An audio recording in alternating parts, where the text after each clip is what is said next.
Szevasz! Csá! Csá, gyere, hogy Hello! Ciao, hello! Szevasz! Szia, András! Kértek, fogad most meg após küldött kolbászt és Szóval jó fajtát? kértek kávét? Boldog születésnapot, nem is tudtam születésnapot. Köszönöm. Vazeg. Hozzátok a kávét, elfelejtettem. Szia kis cica, hát még a Sziasztok! Kávégépet majd kipróbálom? Nem. Ha már kávé, hoztam egy kis ajándékot. Ó, köszönöm. Utolsó percben derült ki, hogy mármint számomra, hogy kávéfan vagy, úgyhogy egy kis magyar kávét Ó, hoztam. köszönöm. Ennyit tudtam szerezni. Na jó, akkor kipróbáltad, köszönöm szépen. Akarsz csinálni egyet? Hát már csak kipróbálom felügyelettel. Csinálj egy drága kuplát. Hát akkor csak oda rakod, oda tartod. Ez ki van mérve akkor. Aha. Figyelj ezt. Megy a víz. Jó.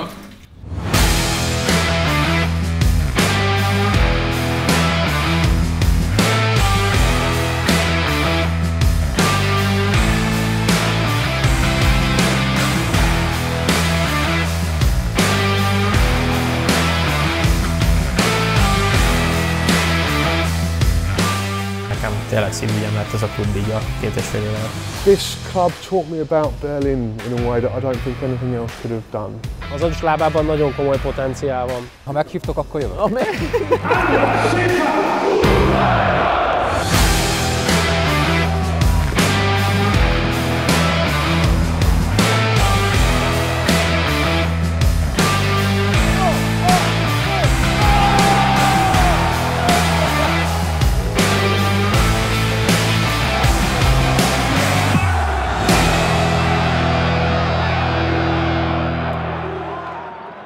Séfing. Hábor? Finoman szólva, és fura ez a szituáció így. Igen. Figyelj, életem első interjúja, tudjál róla. Jó, meglátjuk. Veled sikerül Meglátjuk, elveszíteni hogy ezt sikerül. a szüzességet. Nem és vagyok jó akkor- alany. És még ott van, hogy ráadásként még ugye baráti viszonyban is vagyunk. Igen. A te lakásodban lakom, hol az a főbérlőm is te vagy, hol az egyikben, hol a másikban. Ott veszük fel nálad ugye a podcastünket.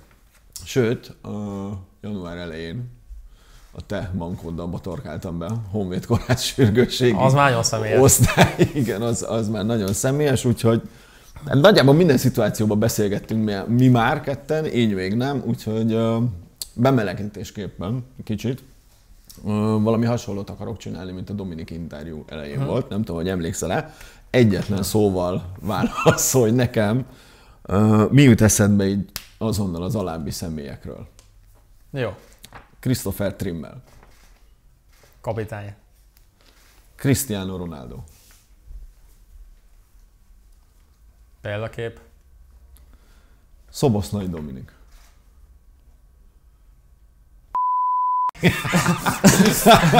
De az aranyos. Schäfer András.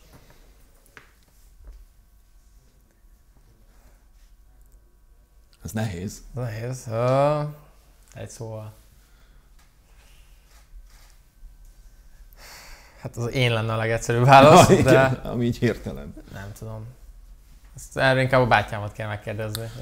Lesz ilyen része a Jó. filmnek egyébként. Akkor élek az alibivel Akkor én. passzolja. Igen. Ez passzolja. Na, veled készülő filmünknek a címe az lesz, hogy Nem adom fel. És hát ugye itt van velünk az a személy, aki megnyerte a nyereményjátékunkat a karácsonykor, egy utat hozzád. Testvérem? Nem, a Bence. Érteném, hogy miért van itt. Tudta a választ arra, hogy melyik a kedvenc zenekarod. Miért az LGT? Amikor Dunaszerre a helyre igazoltam, akkor nyilván akkor sem voltam egy ilyen nagyon jó mentális állapotban olaszországi kitérőm után, és ugye Zsoltinak, mondjuk Kalmár Zsoltinak nem kell bemutatni, hogy mondjuk egy Győr-Dunaszerdely az, ahogy Zsolti vezet, az 15 perc, de amúgy az egy 25 perces félórás út. Én többnyire vagy telefonálok, vagy zenét hallgatok egy ilyen út alatt, és például azokon az időszakokon az LGT számai segítettek úgymond át. Sőt, amikor ugye beütött a Covid, akkor hallgattam aztán még több LGT-t, és nyilván így ez kicsit ilyen szerelemzenekarrá vált nekem. Szombathelyen születtél, a helyi Grundball PFC-ben ismerkedtél meg komolyabban a labdarúgással, majd az Illés Béla Akadémián nevelkedtél tovább, ahonnan az MTK-hoz kerültél 2014-ben, és ugye 2016-ig a korosztályos csapatokban játszottál, majd a felnőtt keretben, viszont 2016-ban volt, amikor újrá lett a Magyarországon az EB láz, köszönhetően ugye a 2016-os EB teljesítménynek. Te akkor 17 éves voltál. Mire emlékszel ebből az időszakból? Igazából talán akkor szippantott be engem is úgy először ez a fociláz. Nézőként, mint mondjuk a szurkolókat, akik egyébként meccsre járnak. Előtte is azért nyilván voltam sok meccsen, de nem nagyon éreztem azt, hogy engem nézőként annyira magából zúdítani ez a játék, mint mondjuk akkor, amikor én játszom. Sokkal inkább néztem kosárlabdát mondjuk előtte is, sőt, még utána is. De az egy olyan pont volt, ami tényleg egyszerűen ilyen nagyon magával ragadó volt, nagyon érzelmes pont volt, most az osztrák meccsre gondolok, és azt pont a Margit szigeten néztem. Ott van egy ilyen aréna, sajnos nem tudom a nevét pontosan, egy ilyen ministadion, és ott kivetítették egy ilyen óriás kivetítőn, és a haverjaimmal néztem, és emlékszem, hogy félelmetes élmény volt még így nézőként is, úgyhogy még csak a stadionban se voltam kint.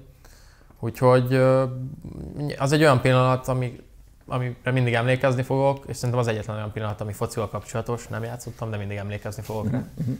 Azért érdekelt ez a kérdés, mert te is többször mondtad, hogy egy magyar játékosnak ugye a magyar válogatott gyakorlatilag a Szent Grál, az elsődleges, első számú cél a karrierben.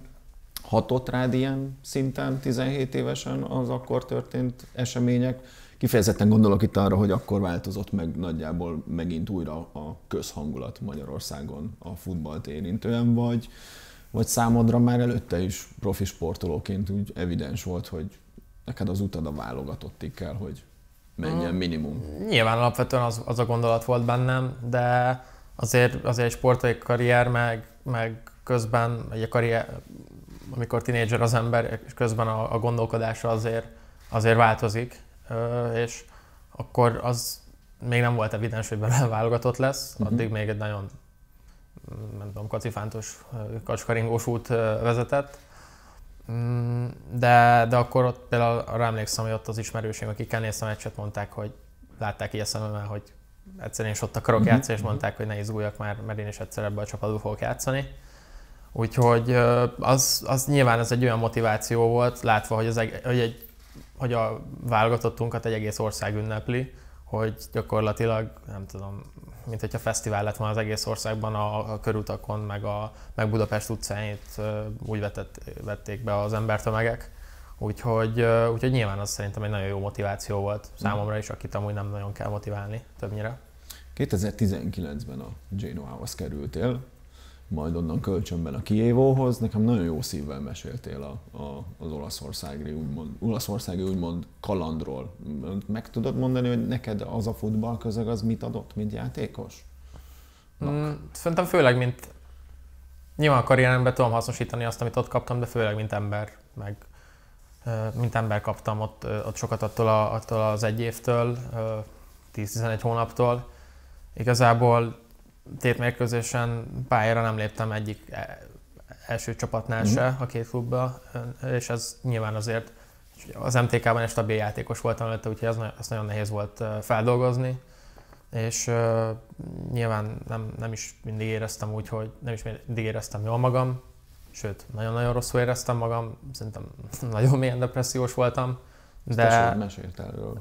Hát főleg ebből sajnos a családom kapott a legtöbbet, mert kinek másnak mesélni ezt az ember, mint a családjának. Úgyhogy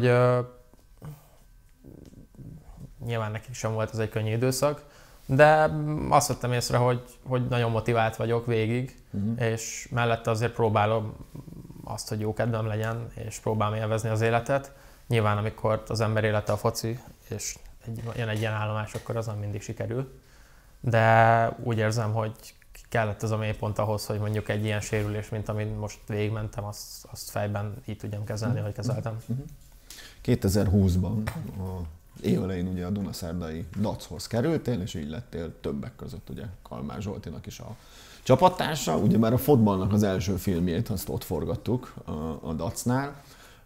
Nagyon jó szív, azóta már voltam ott újra, pár héttel ezelőtt, nagyon jó viszonyt ápolok a helyi szurkolói, hát a kemény maggal, mondjuk így, és azt kell mondanom neked, hogy te a mai napig óriási népszerűségnek és nagyon nagy szeretetnek örvendesz ott. A Dobosok, a Boti fogalmazott így abban a filmben, hogy te azon ritka, és a szurkolóknál tényleg egyébként ritka, azon ritka játékosok közé tartozol, akit így jó szívvel engedtek el a szurkolók, mert ugye látták benned a tehetséget, és szerették volna, hogyha minél magasabb szinten játszol. Neked mit adott Dunaszerdai? Mit jelent számodra az a közeg, ami körbeveszi a Dacot, mert azért az egy eléggé erős történet ott. Nyilván nekem nagyon-nagyon sokat adott a Dac, ez gyakorlatilag egy mentővet dobtak ezzel, hogy egy év lejátszott perc nélkül azért ott szerintem úgy érzem, hogy ki tudtam bontakozni, fel tudtam magam építeni, sőt szinteket tudtam lépni. Ott lettem először válogatott. Nagyon jó edzők alatt dolgoztam, nagyon jó játékosokkal játszottam együtt, magyar válogatott játékosokkal játszottam együtt, akik már az elején befogadtak. Az sem indult könnyen, emlékszem, hogy még volt olyan edzőmeccs, ahol annyira utolsó ember voltam a rotációval, hogy még edzőmeccsen se álltam be. De aztán szépen lassan, sőt inkább gyorsan helyet csináltam magamnak. Beverekedtem magam a kezdő 11-be, és szerintem az egy nagyon szép kaland volt. Mondhatom azt, hogy a Dac részére is, mert azért úgy érzem, hogy én is hozzá tudtam tenni a csapathoz, a klubhoz, meg akár az ott élő, ott szurkoló embereknek a jó kedvéhez. Tényleg az egy varázslatos hangulatú város. Ezt meg tudom erősíteni. Nagyon szívesen járok vissza én is. Én is. Sajnos nagyon keveset tudok, de azért sok jó kapcsolatot teremtettem, ami alatt ott voltam. Magyarként ott játszani, az szerintem egy egész különleges érzés. És azt éreztetik is a játékosokkal, hogy mennyire szeretik a magyar játékosokat. Az egész város magyarul beszél, tényleg olyan, mintha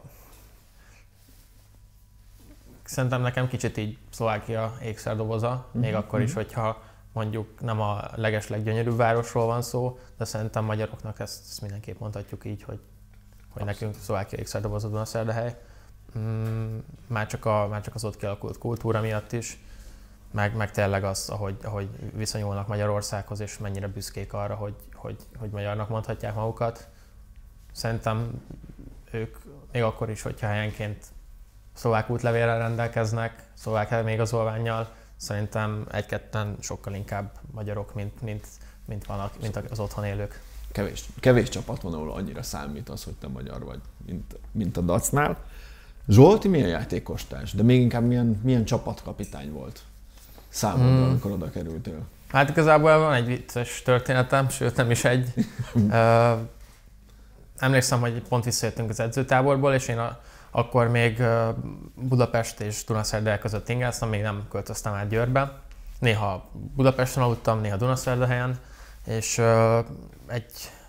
egy kis Abarton volt, ami nem a legjobb autópályázós autó, és ráadásul még amikor Veronában voltam, elvesztettem a sluszkulcsot, úgyhogy tényleg egy ilyen lakáskulcsszerű pótkulccsal működött az autó, és a Zsolték előtt álltam meg vele, amíg edzőtáborban voltunk, mert már nem tudtam hol tárolni addig, és a hátsó kerékre raktam a pótkulcsot. Amikor visszaértünk az edzőtáborba, akkor láttam, hogy nincs nagy baj, mert az autó ott van, el nem lopták, de a pótkulcs sehol nem volt. Úgyhogy azt hittem, hogy lefújta a szél, de nem. Zsolt egyik szomszédja bevitte, csak hát hajnali 2-kor. Azt már ugye nem lehet becsöngetni körbe a házba, hogy amúgy kiraktál. És Zsolti egyből azt mondta, akkor kb. Egy hete ismertük egymást, és azt mondta, hogy tessék, itt van, vidd az én autómat. Tehát Zsolti az ilyen csapattárs volt.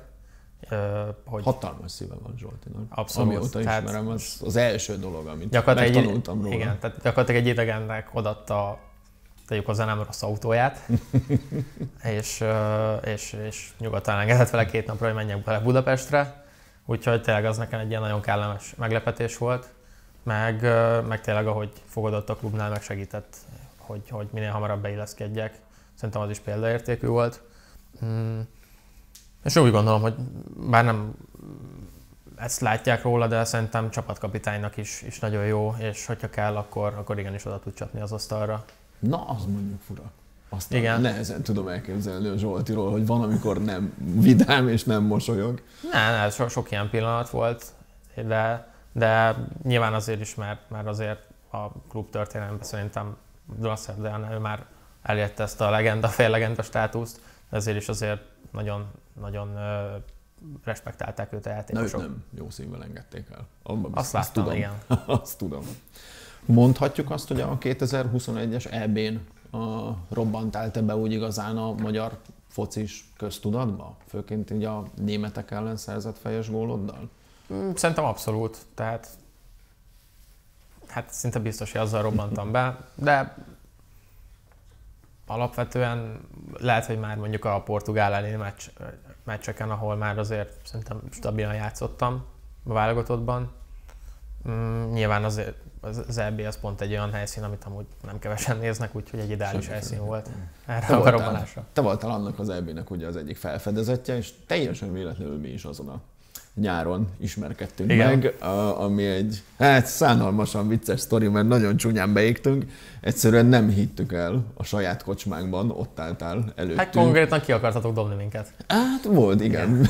Hiába volt foglalásatok. Akkor a második újranyitása volt a Covid időszaknak, és egyszerűen meg sem fordult a fejünkben, hogy te állsz ott. Én úgy voltam vele, hogy komolyan, valaki azt kéri a legény bucsán, egy arzenálos kocsmába menjen.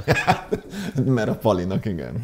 Igen. Jó, akkor lementünk, a KSV most nyilván legény bucson azért szerintem nekünk élsportolónak is megengedett az alkoholfogyasztás, pláne egy EB után holt szezonban. Nem kértetek engedélyt. Igen.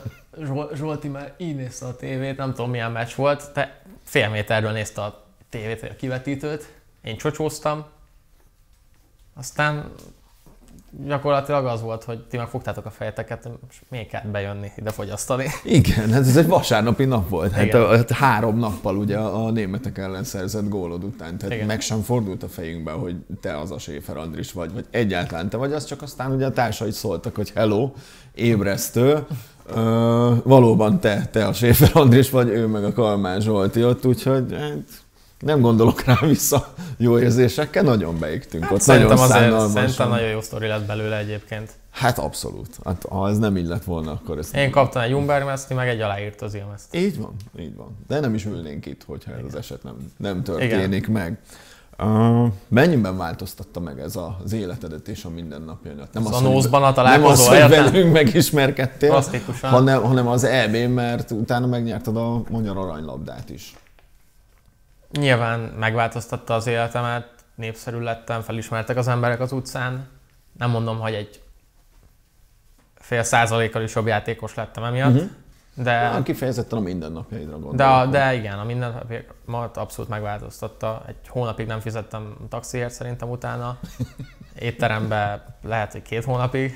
Úgyhogy tényleg hihetetlen volt, ami akkor körülvett. Nyilván nem tudtam, hogy nem vagyok ezáltal egy sztárjátékos, de az emberek reakciója azt éreztette velem, hogy igenis itthon annak számítok. És egyszerűen hihetetlen volt ez a támogatás, amit kaptam, meg kaptunk annak ellenére, hogy egyébként nem jutottunk tovább a csoportból, meg nem nyertünk semmit, de lehet, hogy a legfontosabb dolgot mondjuk az embereknek a szívét, meg azt, hogy későbbiekben nekünk szurkoljanak, azt megkaptuk. Megnyertük. 2022 mondhatjuk, hogy részben ennek is köszönhetően 2022-ben ugye a jelenlegi klubodhoz, az Union Berlinhez kerültél. Februárban mutatkoztál be a bajnokságban, májusban szerezted meg az első gólodat, és aztán utána sajnos egy ilyen szomorú ívet vett a karriered egy olyan sérüléssel, amivel a mai napig is küzdesz. Ez ugye nem egy jól behatárolható, előrelátható felépülési idővel történő sérülés.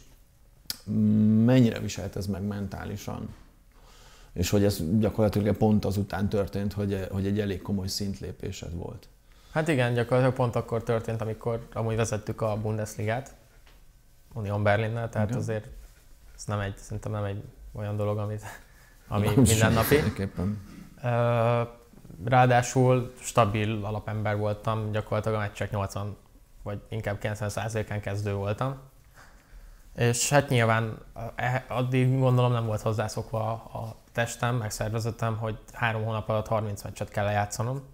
Az megterhető, az tényleg azt jelenti, hogy 3 naponta meccset játszol. Úgyhogy én úgy gondolom, hogy ez is lehetett az oka. Nyilván ez nem egy olyan sérülés, amit el lehet kerülni, ez tényleg olyan, hogy... Mi ez a sérülés, azt elmondhatod? Ez egy fáradásos sajkacsontörés. Tehát nevében is benne van fáradásos. Itt most nem az volt, hogy fejben fáradtam el, vagy esetleg izomzatilag fáradtam el, egyszerűen most a csontom adta meg magát. De ahogy visszaemlékszem, nem kezeltem annyira rosszul az egészet. Az volt a célom akkor, ez októberben történt ez a törés, október végén, hogy januárban az első meccsre visszatérjek. Talán az elsőre nem tértem vissza, de a harmadik meccsre már visszatértem. Lehet, hogy túl korán, lehet, hogy rossz ütemben, lehet, hogy nem volt meg a kellő rehabilitáció, ezért, és lehet, hogy ezt is el kell mondanom, szerintem a műtét sem sikerült jól. De mindegy, nem kifogásokat akarok keresni. Ez van, utána újra megsérültem. Ott utána nem műtöttük meg a lábamat, hanem más módon kezelték. Ott megint kihagytam 3 hónapot, 2,5, és sajnos ott meg nem gyógyult meg a lábam, úgy tértem vissza a pályára, amit akkor még nem láttunk. Majd jött ez a harmadik törés. Nyilván azt meg nem kell bemutatni, hogy egy játékosnak milyen érzés az, hogyha egy éven belül 3-szor eltörik ugyanaz a csontja.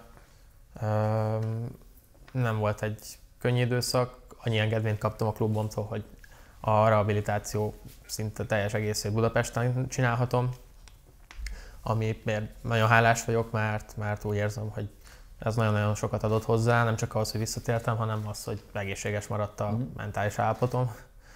És úgy tekintek erre vissza kicsit, mint a korona időszakra, hogy bármennyire is tragikus volt, életem egyik legjobb időszaka volt, mert nagyon sokat töltöttem el a családommal, gyakorlatilag minden reggel együtt reggelizhettem a testvéremmel. Nagyon halálos volt, meg nehéz volt, de egyszerűen mégis valamiért meleg szívvel emlékszem vissza erre az időszakra. Mi is akkor ismerkedtünk meg igazából jobban ezen a magyarországi rehabon. Én igazából akkor ismertem meg azt a Schäfer Andrist, aki nem a profi sportoló, akinek nem csak és kizárólag és csak is a futball létezik, aki mondjuk még aznap válaszol az üzenetemre, nem könnyű bekerülni ebbe a körbe, de ugye ez is leginkább a tesóddal beszélgettem erről sokat, és ő is mondta azt, hogy figyelj, mikor az Andris játszik, akkor semmi más nincsen neki. Játék van, edzés van, meccsek vannak. Olyan, zombi. Hát, de valahol ez gyakorlatilag szerintem megköveteli a top futballt. Abszolút. Sehogy máshogy nem megy.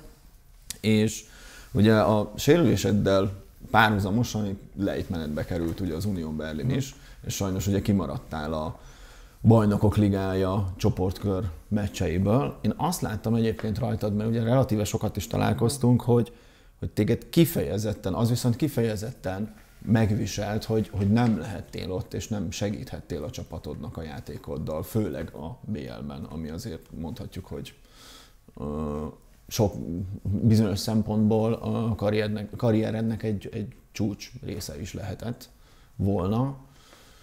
De én tényleg azt láttam rajtad őszintén, hogy amikor így szóba jött, megmondtad a meccseket, hogy téged nem is az bánt, hogy te nem játszol ebben a sorozatban, hanem hogy nem tudsz segíteni az Unionon.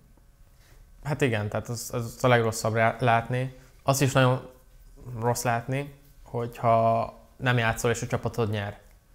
Nem azért, mert nem akarod, hogy a csapatod nyerjen, hanem mert nem lehetsz részese. Azt viszont a legrosszabb látni, amikor nem játszol és a csapatod kikap.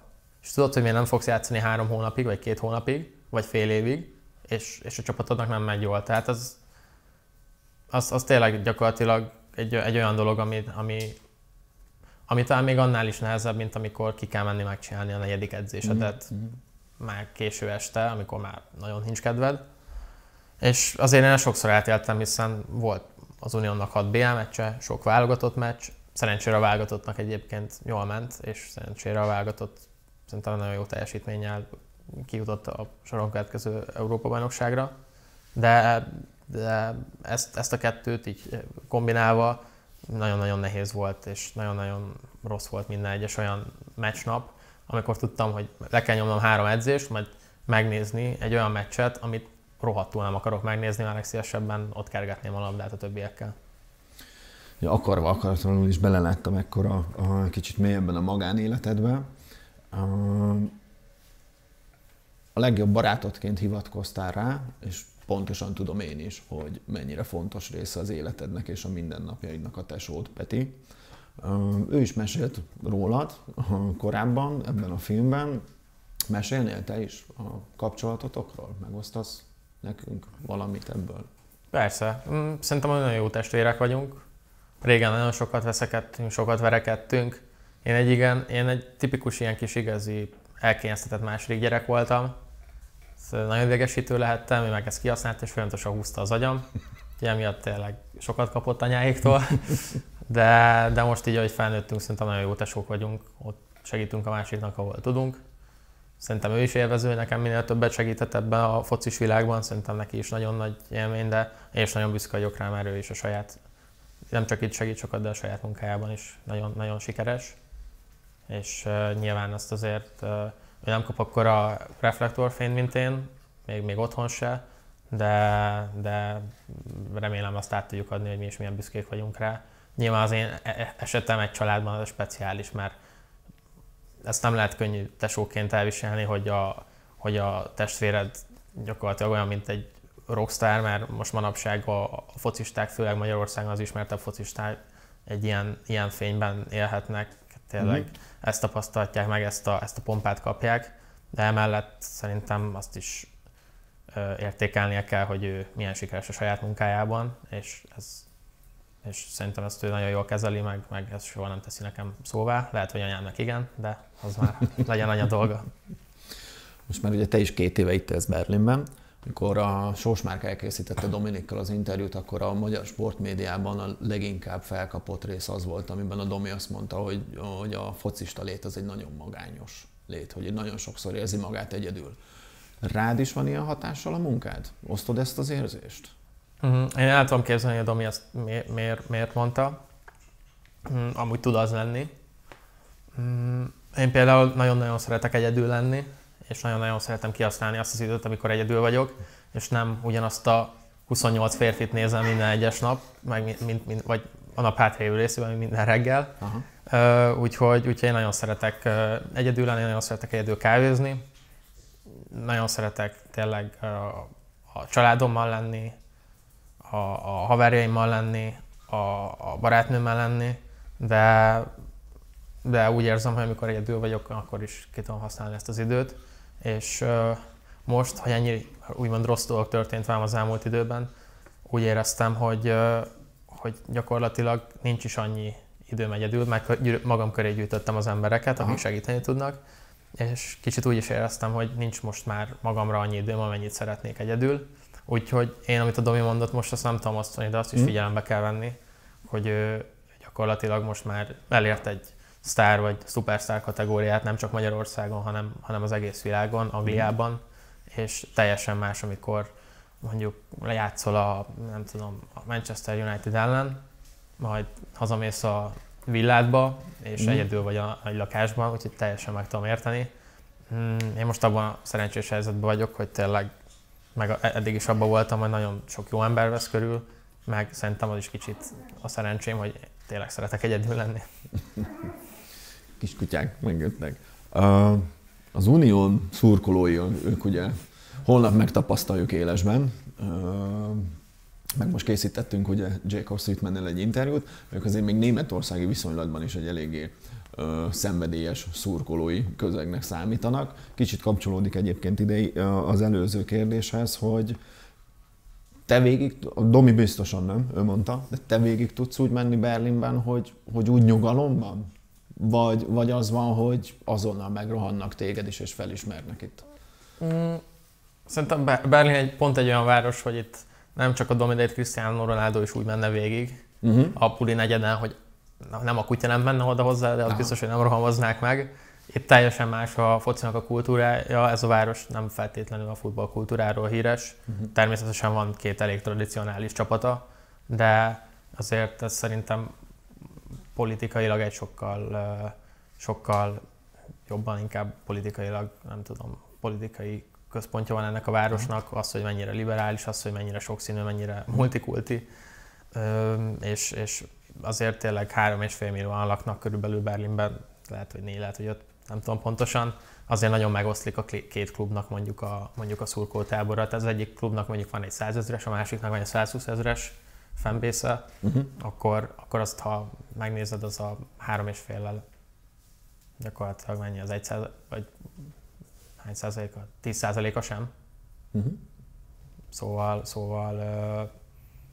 nyilván nagyon sok olyan van, hogy felismernek az utcán, de főleg az Unión szurkolók kicsit olyanok, hogy nem azt mondják, hogy gyere, csináljunk egy képet, hanem azt mondják, hogy hétvégén mindent bele küzdjetek, és végére oda mondják, hogy Eisern. Úgyhogy tényleg, ha fel is ismernek, meg jó pofizni is akarnak, akkor azt nagyon-nagyon cuki módon teszik. Mi a legpozitívabb élményed velük kapcsolatban? Nem csak így az utcán, amúgy is a stadionban vagy bárhol. Beengednek a diszkóba, hogyha éppen felismernek. Igazából most egy ilyen nagyon pozitívot nem nagyon tudok kiemelni, mert tényleg az egész nekem olyan, az egész berlini játék, mint hogyha egy tündérmese lenne. Talán amikor legutoljára visszatértem, akkor nem is, amikor másodjára visszatértem, akkor tényleg gyakorlatilag felrobbant a stadion, sőt most legutoljára is, és az azért óriási volt. Meg amit mostanában elkezdtek, az az, hogy még a bemelegítésnél elkezdenek ollézni, amikor én csinálom a saját kis bemelegítésemet, ami szintén nagyon vicces. De mondom, nehéz lenne egy-egy dolgot kiemelni, mert tényleg fantasztikusak. Azt követően, hogy még az előző szezon során sérültél meg, többet soha nem tudtál, vagy nem volt már lehetőséged Urs Fischer alatt játszani. Mert ugye mire felépültél, addigra őt menesztette a klub. Viszont az új edző, Nenad Bjelica is nagyon hasonló elveket vall. Volt benned bármi félelem, hogy nem lesz helyed a csapatban, vagy bíztál a képességeidben? Nem félelem volt bennem, egy ilyen nagyon nagy igazságtalanságot éreztem, ugyanis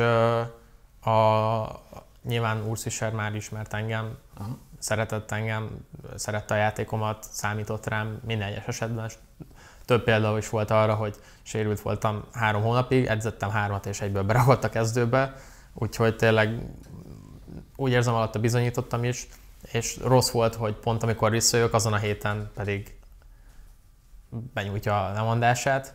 És ugye a legnagyobb félelem nem azért volt bennem, mert úgy éreztem, hogy képességbeli hiányom lesz majd az új edzőnél, és majd másra számít, hanem ez egy olyan sérülés, és én pont abban a státuszban voltam, abban a periódusban, a rehabomnál, hogy ott nem csinálhatod azt ennél a sérülésnél, hogy már azt mondják, hogy jó vagy, 100%-os vagy, visszaállsz, az edzéseket lenyomod full gázzal, majd a meccsen is full gáz. Hanem az úgy nézett ki az elején, hogy be kell szabályoznunk, hogy most mit etszetek, hogy most csak heti 2-t etszetek, heti 3-at etszetek, azt is gyengén, és hétvégén ha játszatok 30 percet. Tehát így nézett ki az eleje. És amikor jön egy új edző, akkor neki nem olyan játékos kell, aki heti 2-t edz, és hétvégén tud 30 percet játszani. De szerencsére, és köszönöm neki, ő megértette azt, hogy ez az elején ilyen, majd januártól, februártól, márciustól ez más lesz. És szépen, hogy teltek a hetek, egyre többet tudtam edzeni, egyre többet tudtam játszani, és a Köln ellen például már kezdőként játszottam 80x percet, ami nekem egy óriási elégtétel volt, és azóta is lekopogom, de úgy érzem, hogy bírja a lábam, és úgy érzem, hogy jó teljesítményre vagyok képes meg ezen a szinten is. Vendégünk voltál tavaly a Premier League Podcastnek a közönség találkozóján, a szezonzáró közönség találkozóján, és ugye elmondtad, hogy meg tudtuk is, hogy a Fischernek az alapelve leginkább az volt az Uniónnál, hogy minél nehezebben lehessen titeket megverni, minél jobban elrontsátok az ellenfélnek a játékát. Az új menedzser is nagyon hasonló alapelveket vall, most is gyakorlatilag majdnem ti birtokoljátok a legkevesebb százalékban a labdát. És te akkor azt mondtad, hogy neked egyébként ez, hogyha így győztök, az sokkal jobban tetszik, és sokkal jobban a magadénak érzed, mint hogyha úgy nyer a csapat, hogyha végig domináljátok a meccset. Ez... Igen. Szerintem érzelmileg ez sokkal többet hoz ki az emberből, amikor van egy olyan győzelme, hogy mondjuk 35%-ban van nála a labda, és mi ugye a Fischernél azért birtokoltuk nagyon keveset a labdát, szerintem én azért nem szeretem, amikor abban a szezonban az Union Berlint kritizálták, hogy kevesebb gólhelyzetből többet rúgnak be, és a legundorítóbb focit játsszák legkevesebb labdabirtoklással. Minden olyan meccsen, ahol nem mi szereztük az első gólt, abszolút domináltuk a meccset, 60-70%-ban volt nálunk a labda, és 20x kapura lövésünk volt, de minimum 15 fölött. És az teljesen más egy meccs dinamikája, amikor Union Berlinként elmész az első akcióból, és rúgsz egy gólt. Nyilván utána, mivel az Union Berlin vagy, aki a bemaradásért küzd, nem fog dominálni egy 0-ás vezetésnél. Persze. hanem a kicsit át kell engedned a pályát. És nagyon sok mérkőzésen mi rúgtuk vagy mi szereztük az első gólt, vagy az első 2 gólt. 2 gólos, 2-0-ra vezetsz a Dortmund ellen, valószínűleg nem te fogod tartani a labdát, hanem a Dortmund próbál a gólt szerezni. És szerintem ez nagyon félre lett értékelve. Idén most meg egy teljesen másik pozícióban játszunk. Kicsit azt is érzem, hogy nyilván amikor nem BL helyen vagy éppen, vagy nem a ligát vezeted, hanem mondjuk a kiesés ellen mész, akkor azért nem mindig tudsz csapatszinten olyan dolgokat megcsinálni, olyan elánnal belelenni egy támadásban, a védekezés más, de a támadásban, mint mondjuk akkor, amikor úgy érzed, hogy minden összejön és minden lövésből veszélyes lehetsz. Most ez egy ilyen periódus, most valóban kicsit szenvedünk, de nagyon szeretném, hogyha ezt megnyomnánk, és nagyon szeretnék természetesen benn maradni, mert nekem tényleg szívügyem lett ez a klub így a 2,5 év alatt. Nem csak, hogy riporter nem vagyok, de te pontosan tudod, hogy futball szakértő sem, úgyhogy kíméljük meg a nézőket attól, hogy ebbe én menjek bele. Te hogyan jellemeznéd a saját játékodat? Mik az erősségeid és a gyengeségeid adott esetben? Én nem, meg kurva jó vagyok. Tudom, azért adtam a végére.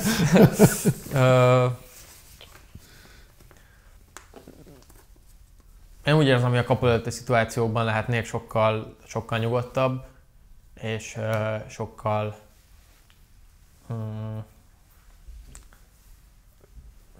pontosabb. Ott úgy érzem, hogy jobb döntéseket kell hozni, de ezen dolgozom. Ehhez az kell, hogy egyre több és több ilyen szituációd legyen, ami mostanában sajnos nekem úgy érzem, hogy kevesebbet kerülök helyzetbe, mint mondjuk korábban, mondjuk az első 2 évenben a Berlinnél. De például a válogatott meccsen már úgy gondolom, hogy láthattunk egy kis javulást. A jó oldalakon úgy érzem, hogy a játék minden elemében megállom a helyem. Szerintem nagyon labdabiztos vagyok, szerintem nagyon jól ütközök, nagyon jól párharcolok, és szerintem a letámadásaim is jók.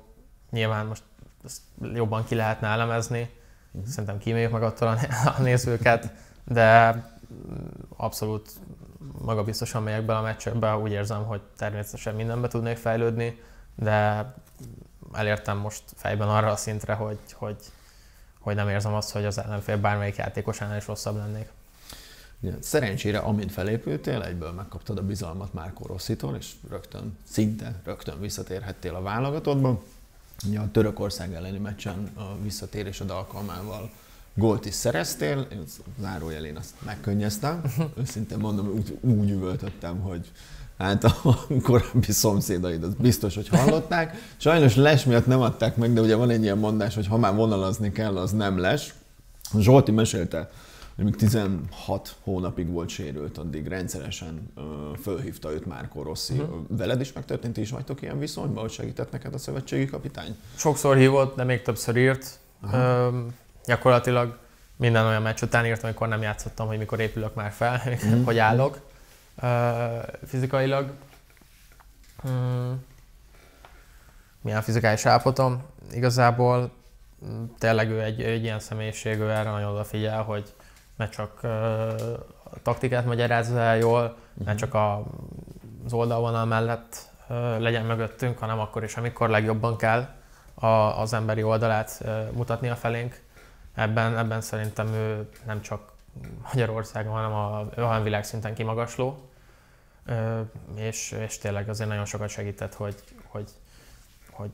éreztette, hogy ő számít rám, meg természetesen azért nekem a Törökország elleni pályára lépés másfél év után az szintén egy hatalmas elégtétel volt az, hogy egyszerűen nagyon-nagyon jól csináltam, amit csináltam másfél évig. Ha már válogatott, nehéz nem tudomást venni arról a jó kapcsolatra és jó barátságra épülő trollkodásról, amit Dominikkal leműveltek, amikor hazajöttök. Egymás megtrollkodás, amikor hazajöttök a válogatottban. Ugye úgy beszéltél róla, nekem a Domiról, hogy az egyik legjobb barátod.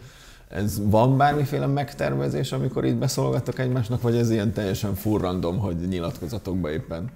Most azért volt egy-kettő ilyen. Ez teljesen random. Általában most már a riporták is úgy kérdeznek, hogy a Domi interjúolják, akkor rám kérdeznek. Igen.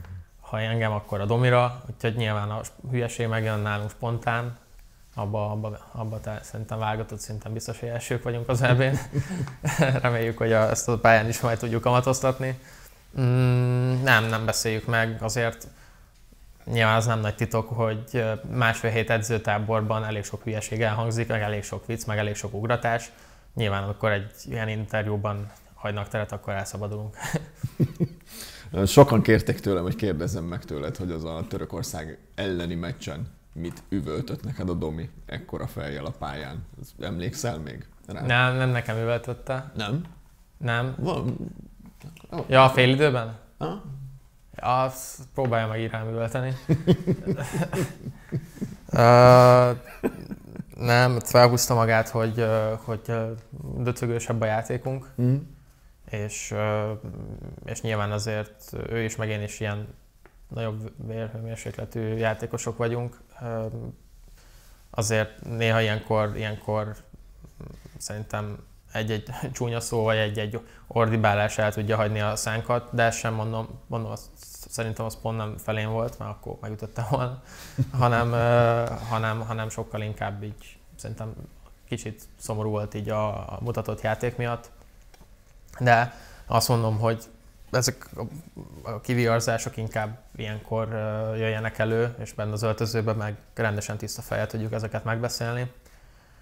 De ő a csapatkapitány, tehát neki azt mondom, kell is ilyet csinálnia, hogy ezt kiadja magából, és hogy ezt mutatja felénk, de velem így nem.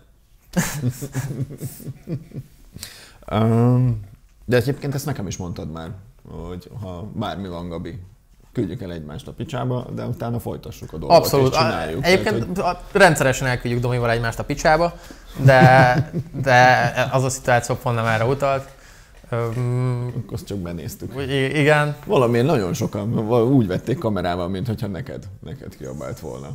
Valamiért ezt sokan benézték. Az a baj, hogy mögöttem át, és ugye gyúrtam, és nem látott ki a hátam mögött. Igen, tényleg. Úgyhogy szerintem így értelmet nyer már a... Viszont egy dolog ide kapcsolódik, nagyon sok háztér sztorit ismerek rólatok, kettőtökről. Különböző társas játékozások során történt balesetekről. Mondd meg nekem őszintén, hogy... És én egyébként azt gondolom, hogy ez egy top futballista esetében ez egy kifejezetten pozitív tulajdonság. Őszintén, melyikőtök a rosszabb, elviselhetetlenebb vesztes?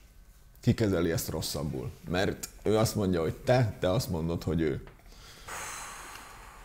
Nem tudom, hogyha kártyáról van szó, akkor talán én.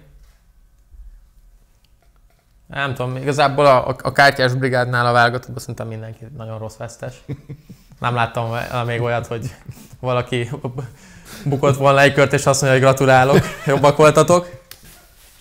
De jó. Én tényleg azon a véleményem vagyok, csak ismételni tudom önmagamat, hogy... De ezt látjuk egyébként top edzőknél is, hogy nagyon rossz vesztesek. Tehát a sajtótájékoztatón, Kloppnál is látjuk ezt, Guardiolán is látjuk ezt. Alapvetően szerintem ez egy reakció, amit még hogy van, amikor elfogadod a vereséget, nem tudsz mit csinálni, de akkor is szerintem főleg egy edzőnek, meg főleg nekünk az ilyen nagy egóval rendelkező játékosoknak szerintem azt mutatni kell a világ felé, hogy nekünk ez nagyon nem jó. Mert szerintem azt nagyon rossz és langoló látni, hogyha ezek a karakterek, ezek a játékosok vereséget csak úgy elfogadják. És sokkal jobb azt látni, még akkor is, hogyha azt mondják, hogy ez egy paraszt, hogy ez mit képzel magáról, hogy ki akad, stb. Szerintem ezek a nagy edzők is ezt azért csinálják, mert egyszerűen hergelni akarják kicsit a körülöttük lévőket, a játékosokat, és a róluk kialakult véleményt, hogy...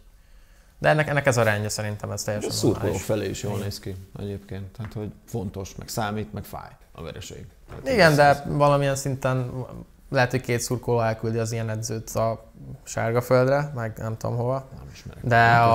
De a maradék, nem tudom, 80 ezer az persze, meg annál inkább ordít neki, hogy megszurkol nekik.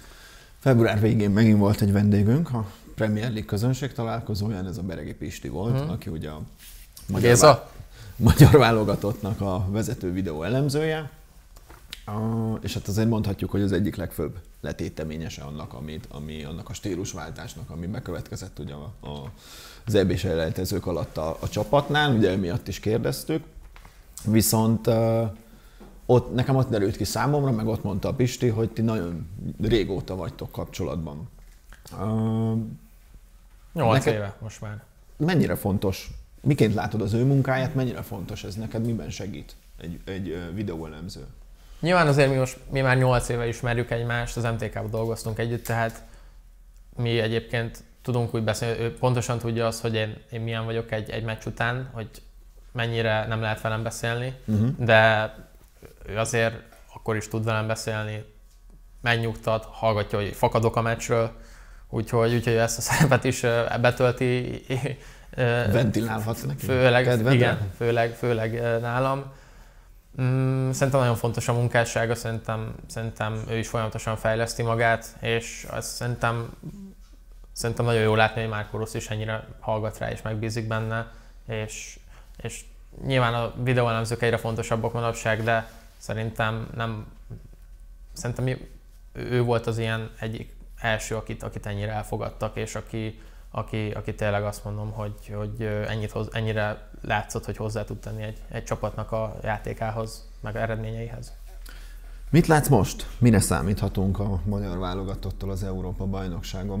Meddig juthatunk el? Mi szerinted a realitás? Én nem nagyon szeretek ezekre válaszolni, szerintem ezek ilyen szurkoló dolgok szerintem, hogy most matekozunk, a szurkolók elkezdik, hogyha ott még nem nyerünk, de azt már megverjük, akkor tovább jutunk.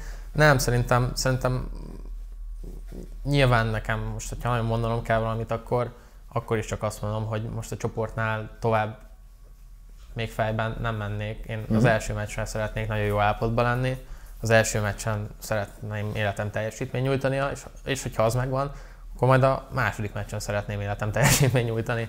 Szerintem csapatként csak így szabad gondolkodnunk, nem szabad, hogy a szurkolók, a külvilág nyomása egy kicsit is hatással legyen ránk, mert van elég nyomás rajtunk. Jól bírjuk a nyomást, de nem kell szerintem feleslegesen gyűjtenünk, csak magunkra és a soron következő ellenfélre kell fókuszálnunk.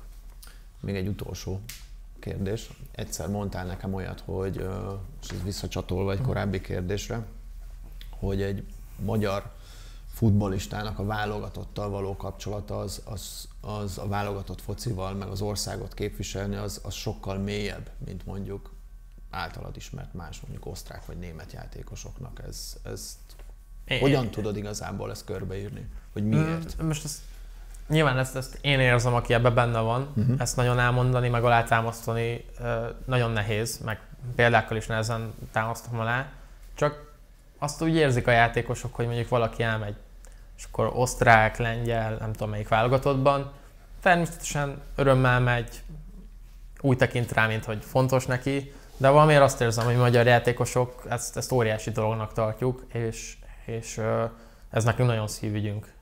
És természetesen a nap végén a klubodba kell nagyon jó teljesítmény nyújtanod, hogy ez ott legyen, ezért nem tudom azt mondani.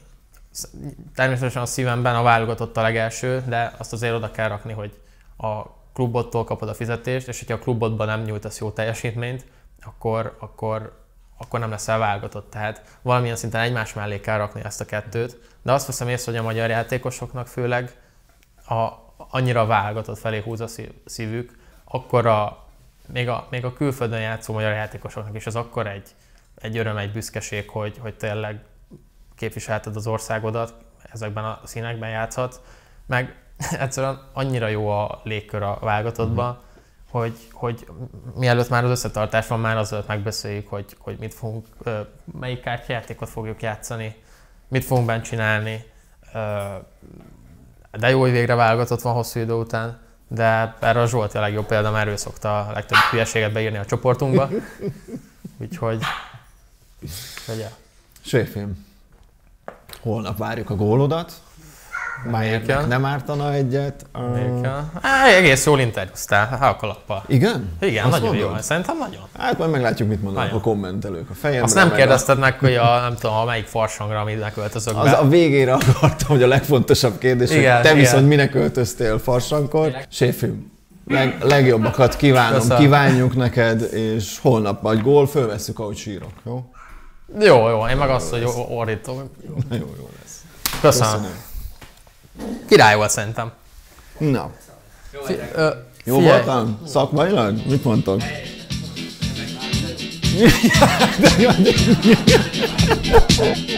Míg a házadba bújtál a széltől, Vihar engem elkapott és megtépett, de feldobott. míg a józárak óvnak az égtől, Én láttam furcsa arcokat, az ingem valahogy elszakadt. amit mértek a fal, milyen vastag az én fejem, gyógyult már, és nem is fáj.